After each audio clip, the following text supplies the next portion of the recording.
Welcome to ஐஸ்வர்யம் filter. இன்றைக்கி வந்து ஒரு 2.5 சென்ட் இடத்துல ஆவடியில் ஒரு சவுத் பேசிங் டூப்ளெக்ஸ் வீடு நல்லா பக்காவாக பண்ணியிருந்தோம். அந்த வீட்டோடைய அமைப்பையும் அந்த வீட்டோடைய பிளானையும் பற்றி பார்க்கலாம். இதன் மூலம் இது மாதிரி இடம் வச்சிருந்த நண்பர்களுக்கும் இந்த வீட்டோட பிளான் பயன்படும். அந்த வீட்டில் இந்த வீட்டோட பிளானை போடுறேன். இது பிடிச்சிருந்தா உங்கள் நண்பர்களும் உறவினர்களும் இதே மாதிரி இடம் வச்சிருந்தா அவங்களுக்கும் அனுப்பி வைங்க. ஒருவேளை அவங்களுக்கும் பயன்படலாம். வாங்க வீடியோக்குள்ளே போகலாம். நீங்கள் பார்த்துட்டு இருக்க அந்த வீட்டு பிளான் வந்து 22/31 அப்படிங்கிற ஒரு சவுத் பேசிங் ஆவடியில் நம்ம கட்டின வீட்டோடைய பிளான். இந்த வீட்டோடைய பிளான் ஏற்கனவே கிளைண்ட் ஃபைனல் பண்ணி இந்த வீடை கட்டினதுனால அந்த வீட்டோடைய பிளான் எல்லாருக்கும் பயன்படும்னு சொல்லிட்டு இந்த வீடியோ போடுறேன். இது பக்கவான ஒரு சவுத் ஃபேசிங் ஃப்ளாட்டில் சவுத் ஃபேசிங் ஹவுஸ் 22/31 அப்படிங்கிறது எக்ஸாக்டான வீட்டு பிளான். ஃப்ரண்ட்டில் வந்து ஒரு 12 அடி கார் பார்க்கிங் வருது.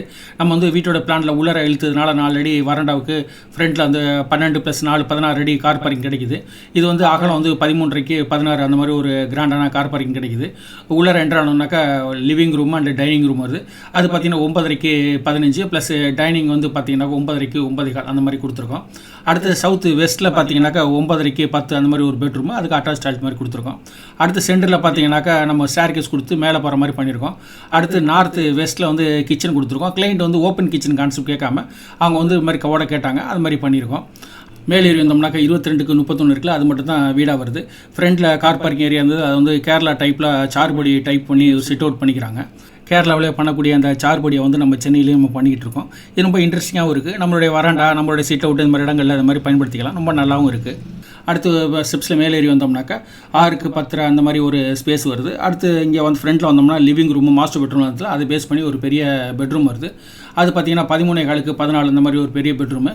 அதில் பார்த்திங்கன்னா 9.5 7 அந்த மாதிரி ஒரு ட்ரெஸ்ஸிங் ரூம் கொடுக்குறாங்க. அதுலேருந்து அட்டாச் டாய்லெட் போகிறாங்க 4 7 அந்த மாதிரி கொடுத்துருக்காங்க. இது பெட்ரூமும் டாய்லெட்டும் நேரடியாக இல்லாமல் இடையில ட்ரெஸ்ஸிங் ரூம் வருது. ட்ரெஸ்ஸிங் ரூமுக்கும் பெட்ரூமுக்கும் இடையில டோர் போட்டதுனால பெட்ரூம் வந்து கிளியர் ஸ்பேஸாக கிடைக்குது. அடுத்து 3வது பெட்ரூம் பார்த்தீங்கன்னாக்கா டைனிங்கு கிச்சன் இருக்குது, அதுக்கு மேலே அப்படியே வருது. அது பார்த்தீங்கன்னாக்கா 13.4 11 அந்த மாதிரி வருது. ட்ரெஸ்ஸிங் ரூமும் அதுலேயும் அட்டாச் டாய்லெட்டும் அதே மாதிரி கொடுத்துருக்கோம். மேலே இதே மாதிரி நம்மளும் அடுத்த ஃப்ளோர் பண்ணிக்க முடியும். கிளைண்ட் வந்து கீழே வந்து living dining kitchen single bedroom, மேலே 2 பெட்ரூம் இருந்தால் போதும் அப்படின்னு பண்ணிக்கிட்டாங்க. 22/42 அந்த வீட்டோட பிளானுக்கு மேலே யாரும் இடம் வச்சு வந்து வீடை கட்டிக்கலாம். இந்த வீட்டுடைய பிளான் உள்ள இப்போலாம் எப்படி இருந்துச்சுன்னு கீழே கமெண்ட்ஸில் பண்ணுங்கள். உங்களுக்கு என்ன மாதிரி வீட்டு பிளான் வேணும் அப்படிங்கிறத கீழே கமெண்ட்ஸ் பண்ணுங்கள். உங்களுக்கு எல்லாருக்கும் பயன்படக்கூடிய ஒரு வீட்டு பிளான் கொடுத்துச்சுன்னா கண்டிப்பாக நான் அதை யூடியூப்பில் அப்லோட் பண்ணுவேன். நாங்கள் சென்னை சுற்றுப்புற இதில் கன்ஸ்ட்ரக்ஷன் பண்ணிகிட்ருக்கோம். இந்த ஏரியாவில் கன்ஸ்ட்ரக்ஷன் விருப்பப்படுறவங்க எனக்கு வாட்ஸ்அப்பில் மெயிலில் தொடர்பு கொள்ளுங்கள். நம்ம மேலும் அதை கொண்டு பேசுவோம். நன்றி, வணக்கம். அடுத்த வீட்டில் சந்திப்போம்.